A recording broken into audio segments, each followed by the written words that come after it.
Tom here. Today we're going to do something a little different.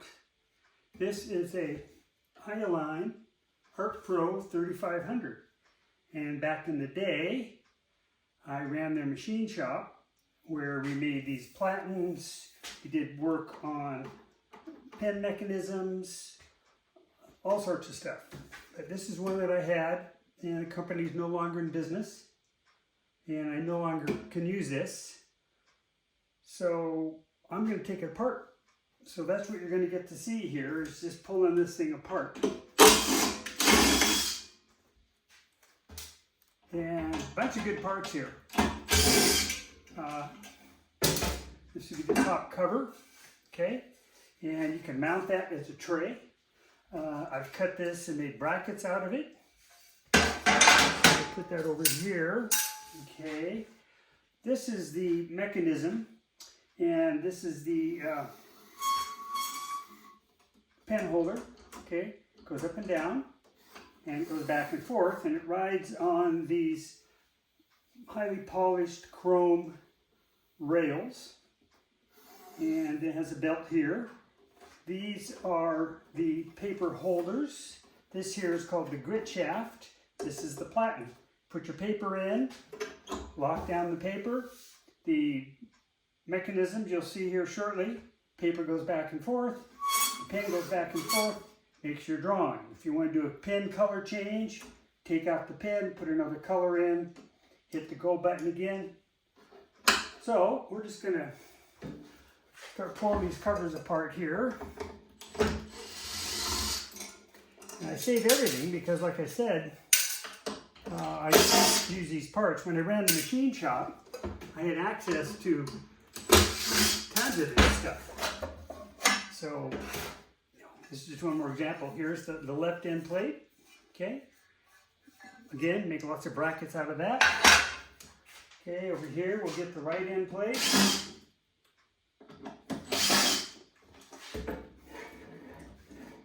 And again, unfortunately, the company went out of business. They made, oh, I don't know, four different models of this. Okay, there's a connector here. Pop that off. There's your right plate. I'll be able to keep the name tag and the switch LED. You can use that for something. That's over here. So now you start to see not a whole lot going on this end. There's a spring in here for the lever. Okay, there's a micro switch in here, right here, which when the mechanism goes to this end, it stops, sends a signal, comes back either way. Okay, here is the main guts of the machine. Let's pull the bottom tray off, which again is another wonderful tray. I have a number of these around my shop because, as I said, running the machine shop, a lot of these parts would get damaged and they would just throw them away. So, fair game.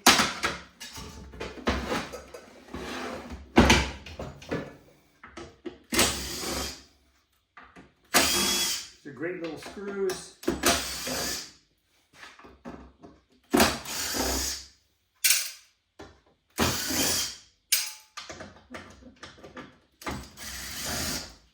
I think that's it. Yep. Okay, there comes the cover. Plotter logic board. So if we look here, there's the guts of the machine, right? You've got fans, you've got the logic board, you've got a power supply here. So this is all going to come apart. How do I do that? Well, let's maybe start with the fan here, since we're upside down. These are great. I use these a lot. Okay. Circuit board. Gotta remember how this all goes together. That comes off. This one comes off. Come on. Here goes. Two more here. Three more. 1, 2, 3. A couple more.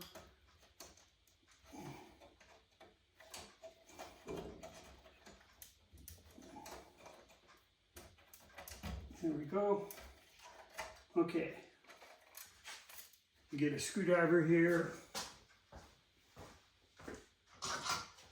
We can pry out this board. I won't use it, some might, but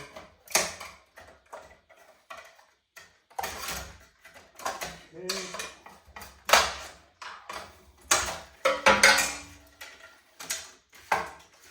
One more. Let's forget all this. So there's the logic board that I really won't keep. I mean, some guys, if you're into electronics, you've got chips here. You can use the chips. Nice piece of insulated board. Put that over here. Okay. What else have we got here? We got a ground. We need a square drive. We got a square drive here. Come on. Here's one. That's too big. Oh, that fits. Okay.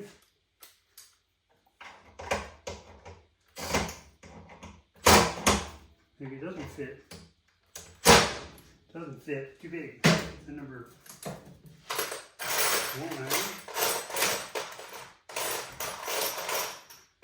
Should have one here. Looks a little small. Huh. Okay.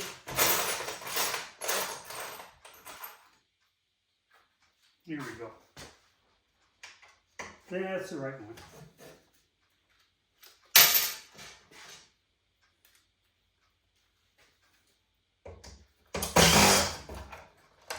More good screws. Come on. Got jammed in there. Let's get a pair of pliers here.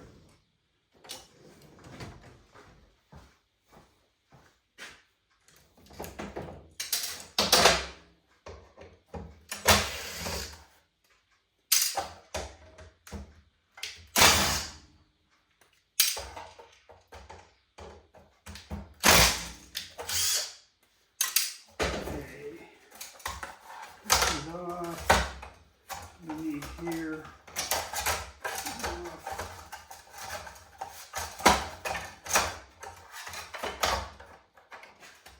Let me get a cutter, get these wire ties off.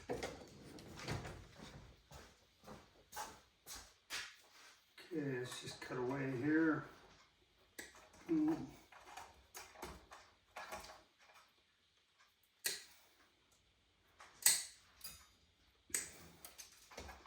I've been wanting to do this for a long time. This thing has been in my way for 20 years. And, you know, so it's just time to go.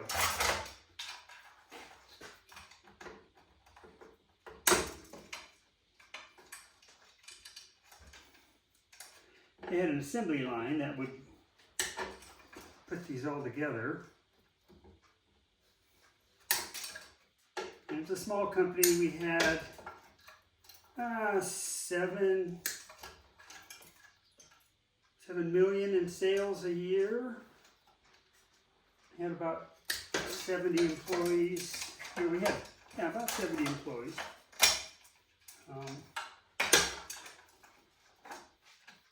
But what happened was, you know, we're a shoestring little business. We're always trying to make ends meet, and we had an issue with some servo motors that came from overseas, and they were faulty, but the company needed to make payroll, and so they put those motors, I'll show you one in a minute,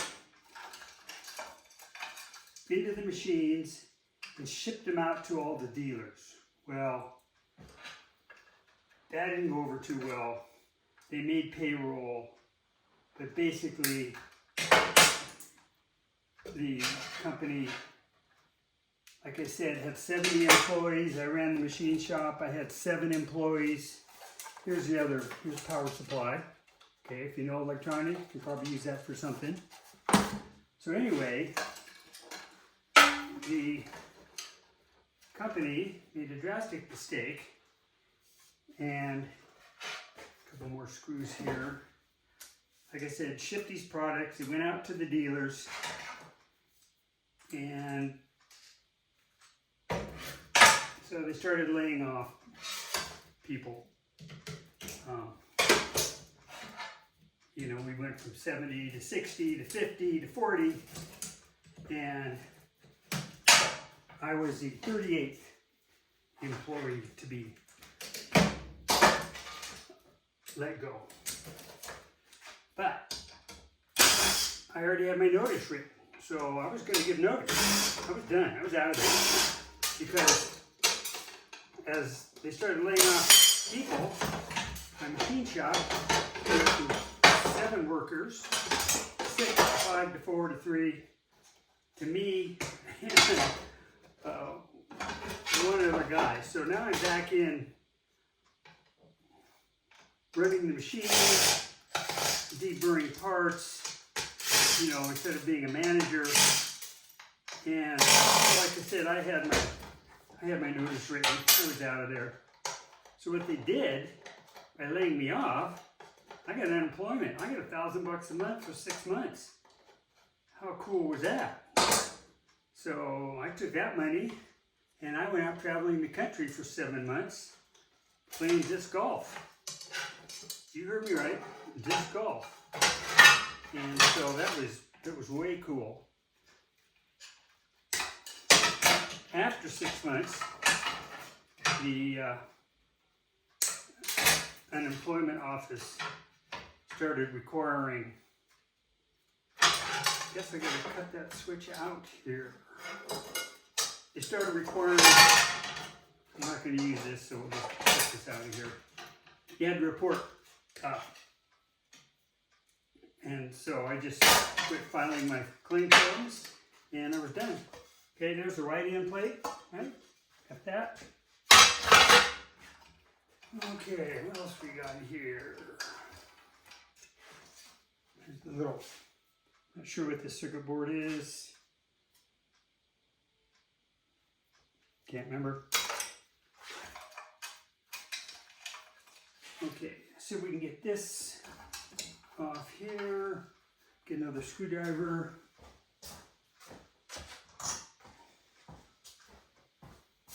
And these are some good parts too. I love these black screws here. Boy, I had tons of those. Get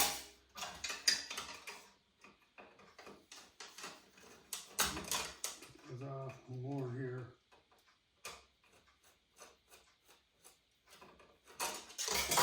Okay, get this ground wire off.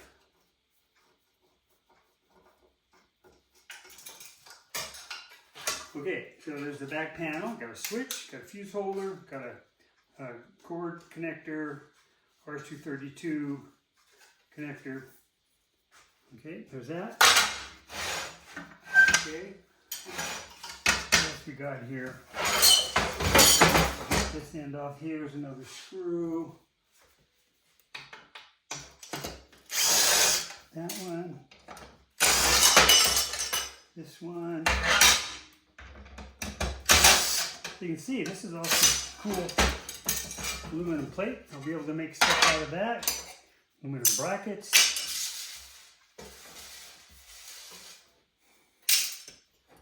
Okay, another black screw. Get that off of here.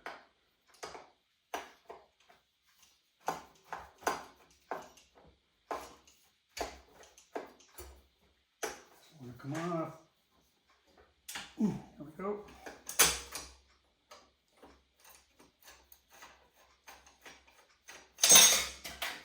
Okay, what we got here? The spring off here, it's a nut, Can't do that one yet. Okay, take this black screw out. This goes to the micro switch bracket.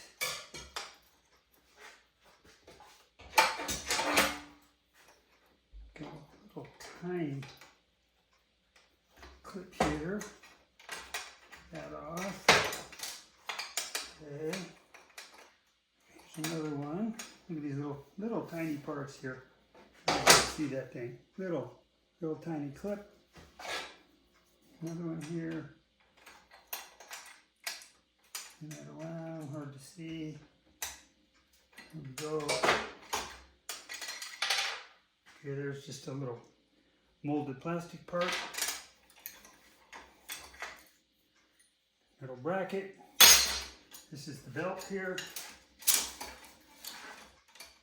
Goes through this. He's not coming off yet. This not coming off yet. Okay, what else have we got here? Let's see here.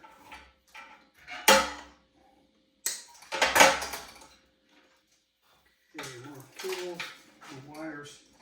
Okay, here's another one. Let me get a little pick here. Okay. So then this is the mechanism that tensioner.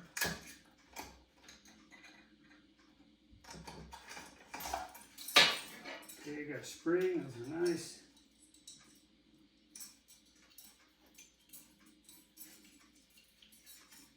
That comes out. Should come out, doesn't want to come out.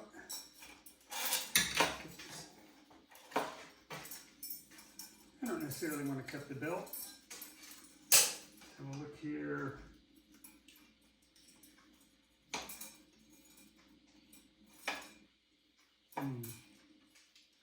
Don't remember. Get this out of the way. Let's get this okay. So here we have 1, 2, 3, 4 more little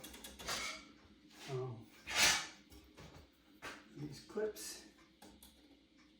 1, 2, 3, 4. Off come the little guides. Off come belt. It pulls through. Now we have this mechanism. Solenoid here. I forget what this does. Maybe it's a switch. No, I forget what it does. But it's off. Okay. So here we are. Back over to this side. We have another bracket here. Him off. More cool black screws. Another bracket. Another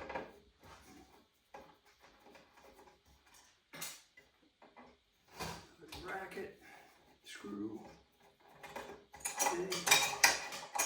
Off.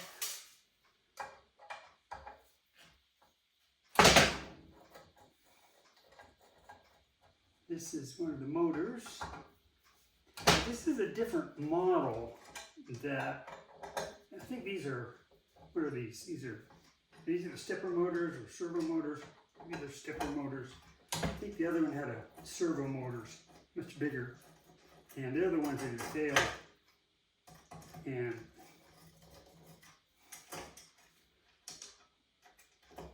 so those were quite expensive. So too bad. The company went down to about 40 employees. I was gone.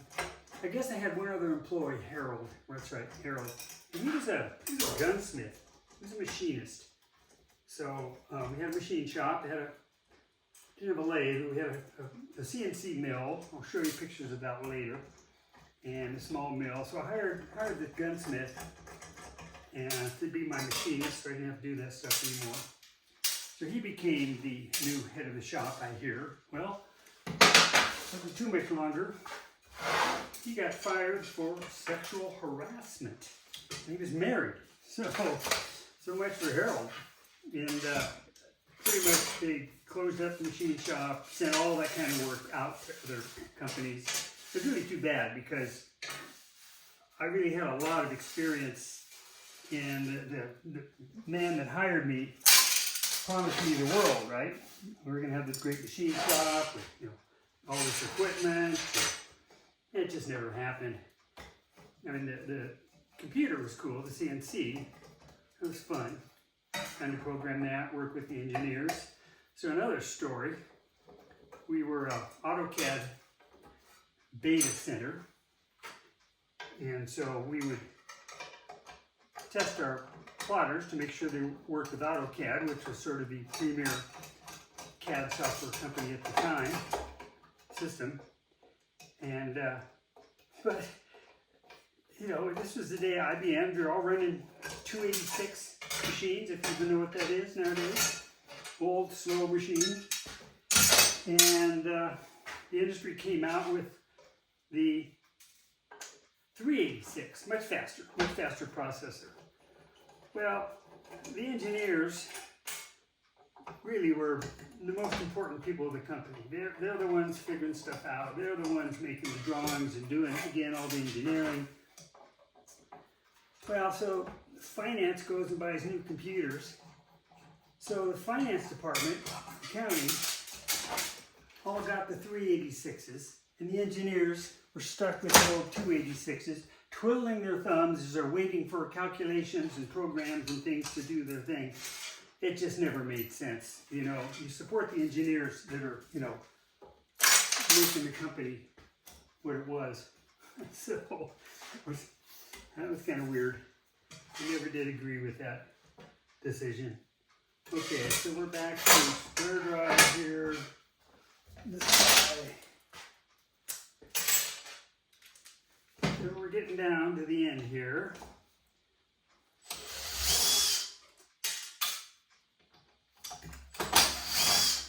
But it was fun. I mean, I was there probably, I don't know, 4 years, I guess.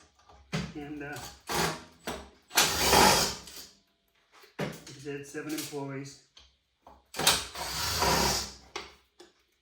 Good times. And it was nice because it was only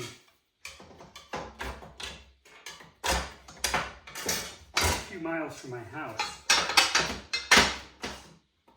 Oh, we need a tiny Ioline. Is that Ioline? Let me get some glasses on.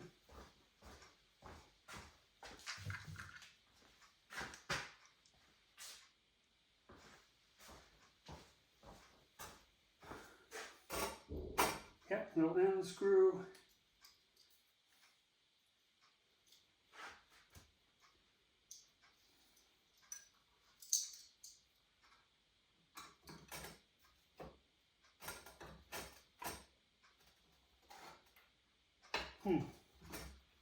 It's not coming.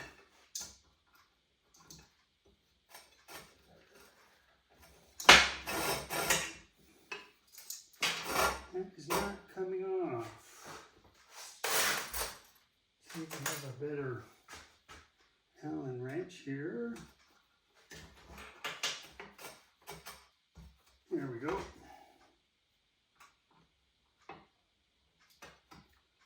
Okay, there's that little part. This is a, I don't know what that is, some sort of a little stop. Okay, here comes one of the bearings and a bushing. And that goes to the grit shaft. Okay, this is the grit shaft, which is an aluminum shaft. There's 2 of them. The bigger machines had 3 or 4. And these are highly precision. They had to be calibrated. And so that the diameter was figured out in the machine, so when it went back and forth, the diameter was calculated into the system. Okay, what do we got here? Okay, here comes the inner right end plate and apart.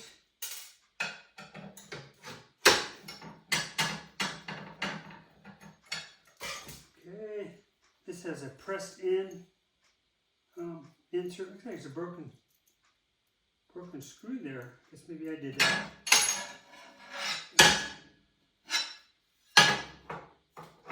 Get him off later. Okay, so nice 1/4 inch plate. Okay, so these are the again the what do we call these things? rails. Here's one. Here's one.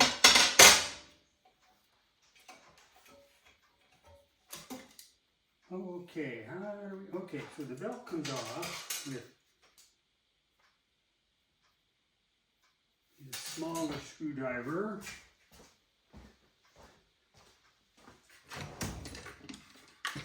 See what we got here. Try this one.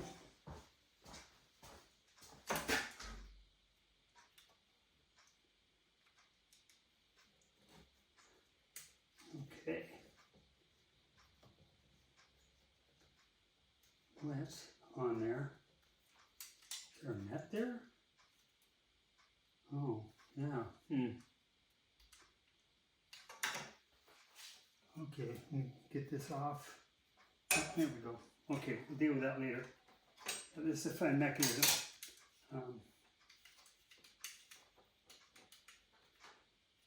So there's that. Okay, off comes. Yeah, need the square drive. Okay.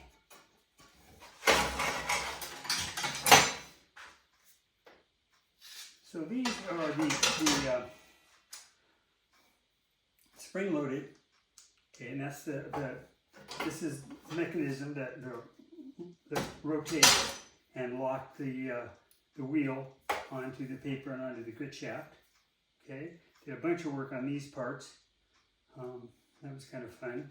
This center here, rectangular, had to have a broach, which is a kind of like a square punch that you would push through. So I made a jig, a fixture, and my workers, my 7 workers, would precision clean that out so that it fit properly onto the shaft.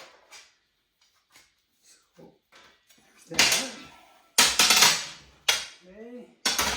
What else we got here? Okay, here.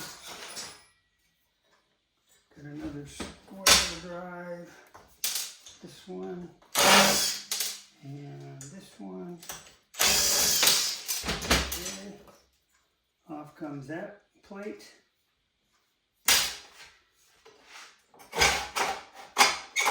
Grit shafts aren't coming out yet. That spring fell off. Got another square drive. Another one here. Okay. Off comes that plate. Get the screws out of here. Again, black screws, and these will be flatheads. So over the years, I made all sorts of parts with these screws, depending on what I'm doing here in the shop. Okay, I noticed this bearing is held on. They punch it. Okay, we'll get that off later. Another plate. Okay, so what we got left here? Not too much. We've got another connector for the power cord. That off. It's off. This is the center grit shaft support.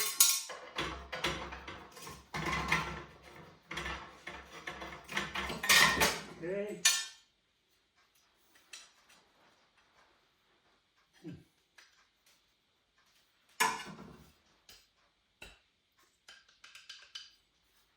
Tap that off. No.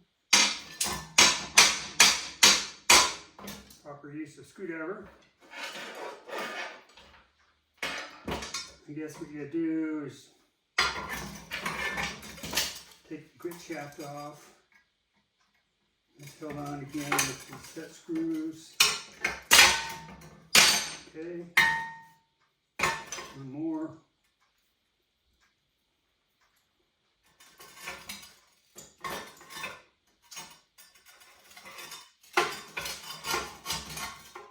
All right, that's off. Punch out, no block. So this is the platen, and my machine shop did a bunch of work on these, and I'll show you the pictures of that. But we would lock this into a jig, and then machine the ends, and drill and tap all the holes, and flip it and drill and tap these holes. So that's it. So, sorry, Ioline pen plotter, but you've been waiting to be taken apart for a long time. So there you go. Let's wrap it up. How cool was that, huh? So I'm going to talk a little bit more about Ioline. First off, this is parts. So as I mentioned, being part of the machine shop, stuff got thrown away. So over the years, this is what I got left. You never know, you know, making things all the time. Screws and connectors, and here's some of those EPROMs, or, you know, so there's that. So this would have been the machine shop I took over, and I rearranged it so all of my workers were sitting next to windows where they would do deburring of parts.